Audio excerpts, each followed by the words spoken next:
Hello everyone, welcome back to my channel. So in today's video I'll just be showing you guys how I achieved my very long Marley twist. So I'll be using this hair from TOYOTRESS Hair, and it's their Marley hair in the length 28 inches. I got this in the color 1B, and you can get this in a variety of colors as well. So I received 6 packs in the mail, but I ended up using about 2.5 packs of hair for this particular style. So first thing I did was, of course, run my fingers through the extensions to make sure that, the texture is good, and honestly it's super soft and you can do so much with it. So a couple of things you will need for this style. You will need, of course, some combs to create your parts. I use this particular moisturizer and I'll link it down below, and then of course this hair jam that helps you better part, and then some hair clips, and of course your crochet needle and scissors as well. So the highlight of this, of course, is the rubber band, because I'll be doing the rubber band method, which should make it easier and faster for me to go through these individual twists. So this is what my pre-section hair looks like off camera, and I'm just gonna go ahead and just start. So I ended up using 2 strands to create the thickness of the twist that I wanted, but you can increase this based on your preference. So this is what it basically looks like. So I'm just going to go ahead and show you guys in detail. So this part of the video is a bit slower, just to show you how I did the twist and how to basically do actual Marley twists. So please watch carefully. I will not be talking for now. Just watch carefully to see what I did, and hopefully it is self-explanatory as well.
Wow, so I'm actually done and I have just enough to repeat this style again, so that's a big plus for me, and this is the finished look.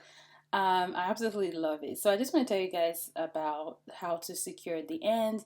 So what I ended up doing was burning the ends, and I used this lighter that I use for my candles. Please be careful when you're doing this and make sure you put it away from you so it's safer. So I did that and then dipped all the ends, all the like half of the hair into hot water. So that sort of gave it more flexibility because I noticed that initially it was actually stiff. Marley hair tends to do that, and then when you dip it in hot water, it loosens it up. So it came out really well, and yeah, that's basically it.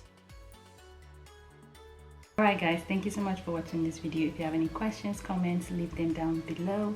And while you're at it, make sure you hit that subscribe button as well to join my little community and give this video a thumbs up. I will also be linking my Instagram as well as TOYOTRESS Hair Instagram handles down below, so follow both accounts. And I'll see you guys, of course, in my next video. Y'all stay well. Bye.